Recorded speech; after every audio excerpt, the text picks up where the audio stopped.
Perkenalkan, nama saya Dina Ramadhani Pratiwi, NPM 181001, Program Studi Pendidikan Pancasila dan Kewarganegaraan Universitas Bung Hatta. Pada kesempatan kali ini, izinkan saya mempresentasikan video micro-teaching yang berjudul Wawasan Nusantara dalam Konteks Negara Kesatuan Republik Indonesia. Selamat menyaksikan. Bismillahirrahmanirrahim. Assalamualaikum warahmatullahi wabarakatuh. Waalaikumsalam warahmatullahi wabarakatuh.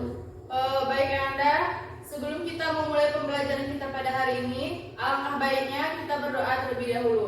Langsung saja kepada ketua kelas dipimpin doanya. Baiklah, untuk memulai pelajaran pada pagi hari ini, alangkah baiknya kita berdoa. Berdoa, mulai.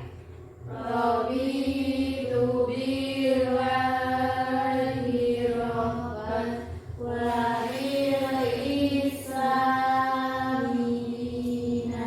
wa bil muhammadin nabiyya wa rasulullah rabbi zidni ilman warzuqni fahman.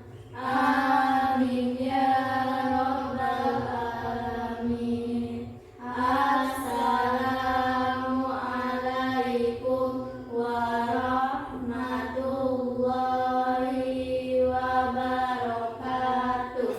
Waalaikumsalam warahmatullahi wabarakatuh. Terima kasih kepada ketua kelas yang telah memimpin doanya. Sebelum memulai pembelajaran hari ini, Ibu ingin bertanya dulu, bagaimana kabarnya Anda semua? Alhamdulillah ya Ibu.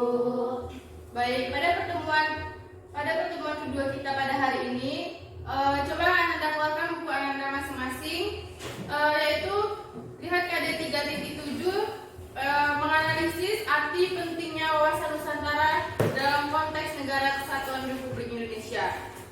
Di mana materi yang akan kita bahas pada hari ini yaitu mengenai kedudukan, fungsi, dan tujuan wawasan Nusantara dan aspek Trigatra dan Pancagatra wawasan Nusantara. Adapun tujuan pembelajaran kita pada pertemuan kali ini yaitu melalui diskusi, siswa mampu menganalisis tentang pentingnya wawasan Nusantara dalam konteks negara kesatuan Republik Indonesia dengan memiliki rasa nasionalisme, jujur, disiplin, serta mampu mengkomunikasikan pentingnya wawasan Nusantara dalam konteks negara kesatuan Republik Indonesia dengan bertanggung jawab.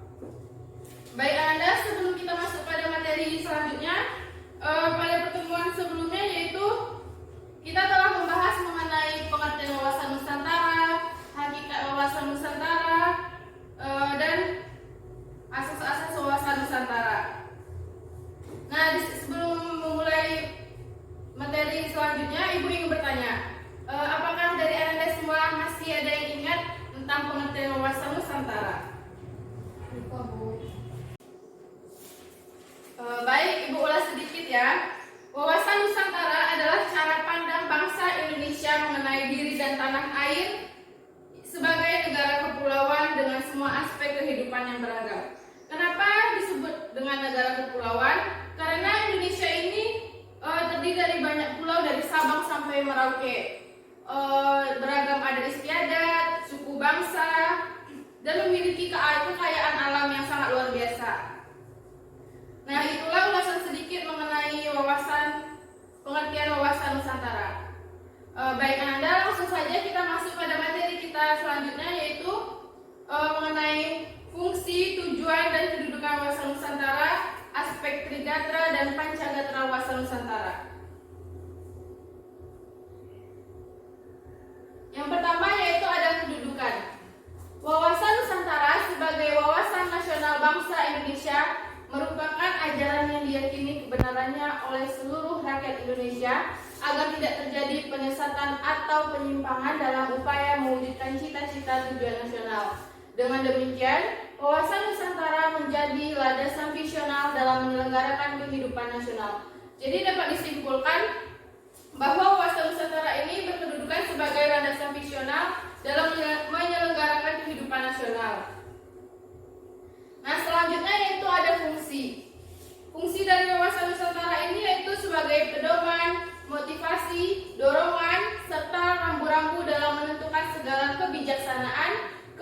keputusan, tindakan, dan perbuatan bagi penyelenggara negara di tingkat pusat dan daerah maupun bagi seluruh rakyat Indonesia dalam kehidupan bermasyarakat, berbangsa, dan bernegara.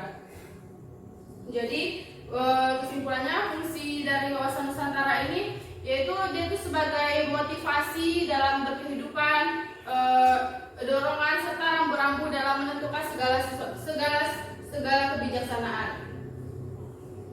Nah, selanjutnya di sini ada tujuannya. Wawasan Nusantara bertujuan mewujudkan nasionalisme yang tinggi di segala aspek kehidupan rakyat Indonesia yang lebih mengutamakan kepentingan nasional daripada kepentingan individu, kelompok, golongan, suku bangsa, atau daerah.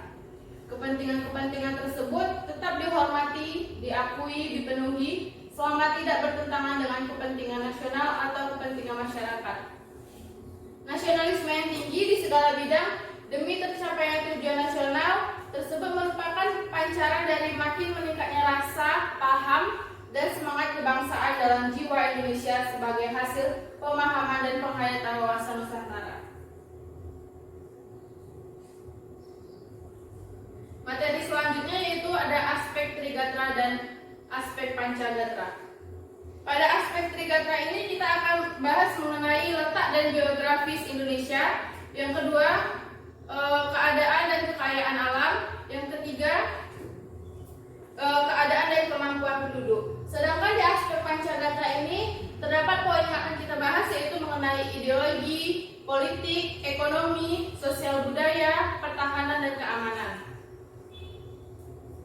Nah, di aspek Trigatra ini merupakan aspek ilmiah, di mana aspek Trigatra adalah suatu aspek negara yang sudah melekat pada negara itu dan tidak pernah sampai spesifikasinya.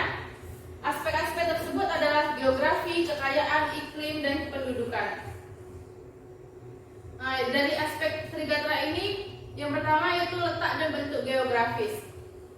Indonesia dilalui garis khatulistiwa yang di tengah-tengahnya terbentang garis ekuator, sehingga Indonesia mempunyai dua musim yaitu musim hujan dan kemarau. Yang kedua, keadaan dan kemampuan penduduk. Penduduk ialah orang yang menempati suatu daerah tertentu. Kemampuan penduduk yang tidak seimbang dengan pertumbuhan penduduk dapat menimbulkan ancaman-ancaman terhadap nasional. Nah, di sini ada 3 faktor yang sangat berpengaruh bagi keadaan dan kemampuan penduduk. Yang pertama yaitu ada faktor kelahiran, yang kedua kematian, dan yang ketiga perpindahan. Selanjutnya yang ketiga yaitu keadaan dan kekayaan alam. Sifat unik kekayaan alam yaitu jumlahnya yang sangat terbatas, penyebarannya tidak merata, sehingga menimbulkan ketergantungan dari dan oleh negara bangsa lain. Nah, bentuk sumber daya alam terdapat 2 yaitu dapat diperbaharui dan tidak dapat diperbaharui. Yang pertama dapat diperbaharui. Sumber daya alam yang dapat diperbaharui adalah sumber daya alam yang tidak akan habis jika terus-menerus digunakan karena masih dapat diusahakan sebagai agar tetap atau tersedia.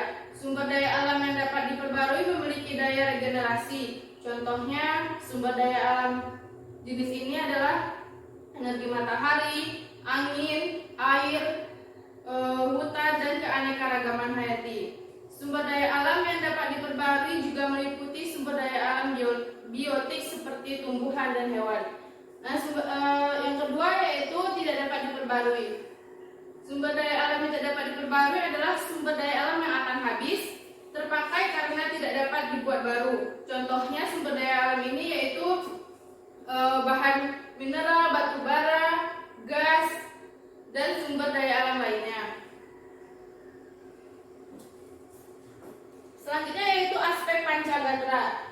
Di sini di aspek Pancagatra terdapat poin ideologi, politik, ekonomi, dan sosial budaya, dan terakhir pertahanan dan keamanan. Yang pertama yaitu ideologi. Suatu negara diartikan sebagai guiding of principles atau prinsip yang dijadikan dasar suatu negara. Ideologi adalah pengetahuan dasar atau cita-cita. Nah, ideologi merupakan konsep yang mendalam mengenai kehidupan yang dicita-citakan. serta yang ingin diperjuangkan dalam kehidupan nyata. Ideologi dapat dijabarkan ke dalam sistem nilai kehidupan, yaitu serangkaian nilai yang tersusun secara sistematis dan merupakan kebulatan ajaran dan doktrin. Yang kedua yaitu ada politik. Kehidupan politik dapat dibagi ke dalam dua sektor. Yang pertama ada sektor masyarakat yang memberikan input. Yang kedua yaitu sektor pemerintahan yang berfungsi sebagai output. Sistem politik yang diterapkan dalam suatu negara sangat menentukan kehidupan politik di negara yang bersangkutan. Upaya bangsa Indonesia untuk meningkatkan ketahanan di bidang politik adalah upaya mencari keseimbangan dan keserasian antara keluaran dan masukan berdasarkan Pancasila yang merupakan pencerminan dari demokrasi Pancasila. Yang ketiga yaitu ekonomi. Ekonomi kerakyatan harus menghindari free trade, liberalisme, dan tidak dibenarkan adanya monopoli. Struktur ekonomi dimantapkan secara seimbang dan selaras antar sektor pembangunan ekonomi yang dilaksanakan bersama atas dasar kekeluargaan. Pemerataan pembangunan dan hasil-hasilnya harus dilaksanakan secara selaras dan seimbang antar wilayah dan antar sektor. Kemampuan bersaing harus ditumbuhkan dalam meningkatkan kemandirian ekonomi. Ketahanan di bidang ekonomi dapat ditingkatkan melalui pembangunan nasional yang berhasil. Namun, ini tidak dapat dilupakan faktor-faktor non-teknis dapat mempengaruhi karena saling terkait dan berhubungan. Selanjutnya yaitu sosial budaya. Sosial budaya dapat diartikan sebagai kondisi dinamik budaya bangsa yang berisi keuletan untuk mengembangkan kekuatan nasional dalam menghadapi dan mengatasi ancaman, tantangan, hambatan, dan gangguan baik dari dalam maupun dari luar, baik yang langsung maupun tidak langsung yang membahayakan kelangsungan hidup sosial negara Kesatuan Republik Indonesia berdasarkan Pancasila dan Undang-Undang Dasar Negara Republik Indonesia tahun 1945. Dengan demikian, ketahanan budaya merupakan pengembangan sosial budaya di mana setiap warga masyarakat dapat mengembangkan kemampuan pribadi dengan segenap potensinya berdasarkan nilai-nilai Pancasila. Dan yang terakhir yaitu ada pertahanan dan keamanan. Pertahanan dan keamanan dapat diartikan sebagai kondisi dinamik kehidupan. Pertahanan dan keamanan bangsa Indonesia yang berisi keuletan dan ketangguhan yang mengandung kemampuan mengembangkan kekuatan nasional dalam menghadapi dan mengatasi ancaman, tantangan, hambatan, dan gangguan yang membahayakan identitas, integritas, dan kelangsungan hidup bangsa berdasarkan Pancasila dan Undang-Undang Dasar Negara Republik Indonesia tahun 1945. Ketahanan di bidang keamanan adalah ketangguhan suatu bangsa dalam upaya bela negara, di mana seluruh IPOLEX, Sosbud, Hankam disusun, dikerahkan secara terpimpin, terintegrasi, terorganisasi untuk menjamin terselenggaranya sistem ketahanan nasional. Prinsip-prinsip sistem ketahanan nasional antara lain bangsa Indonesia mencintai perdamaian tetapi lebih cinta kemerdekaan. Pertahanan keamanan dilandasi dengan landasan ideal Pancasila, landasan konstitusional Undang-Undang Dasar 1945, dan landasan visional wawasan Nusantara. Pertahanan keamanan negara merupakan upaya terpadu yang melibatkan segala potensi dan kekuatan nasional. Pertahanan dan keamanan diselenggarakan dengan Sishankanmas. Baik, mungkin itu saja materi kita pada hari ini mengenai fungsi, kedudukan, dan tujuan wawasan Nusantara, aspek Trigatra dan Pancagatra wawasan Nusantara. Kesimpulan pada pembelajaran kita hari ini yaitu mengenai kedudukan wawasan Nusantara. Wawasan Nusantara sebagai wawasan nasional bangsa Indonesia merupakan ajaran yang diyakini kebenarannya oleh seluruh rakyat Indonesia agar tidak terjadi penyesatan, penyimpangan, dan upaya untuk mewujudkan cita-cita nasional. Nah, dengan demikian wawasan Nusantara ini menjadi landasan visional dan menyelenggarakan kehidupan nasional. Fungsi dari wawasan Nusantara yaitu sebagai pedoman, sebagai motivasi, dorongan, serta rambu-rambu dalam menentukan segala kebijaksanaan, keputusan, tindakan, perbuatan bagi penyelenggaraan negara di tingkat pusat maupun di tingkat daerah. Sedangkan tujuan dari wawasan Nusantara ini mewujudkan nasionalisme yang tinggi di segala aspek kehidupan rakyat Indonesia yang lebih mengutamakan kepentingan nasional daripada kepentingan individu, kelompok, golongan, suku bangsa maupun daerah. Nah, kepentingan-kepentingan tersebut tetap dihormati, diakui, dan dipenuhi selama tidak bertentangan dengan kepentingan nasional atau kepentingan masyarakat. Nah, di dalam aspek Trigatra dan Pancagatra, wawasan Nusantara, aspek Trigatra yaitu kita tadi telah membahas ada 3 poin. Yang pertama, letak dan bentuk geografis, yang kedua keadaan dan kekayaan alam, dan yang ketiga keadaan dan kemampuan penduduk. Sedangkan di aspek Pancagatra kita telah membahas yaitu ada ideologi, politik, ekonomi, sosial budaya, dan yang terakhir pertahanan dan keamanan. Baiklah Ananda, itu materi kita pada pertemuan kali ini. Semoga bermanfaat bagi Ananda semua.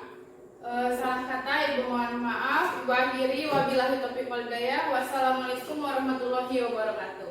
Waalaikumsalam.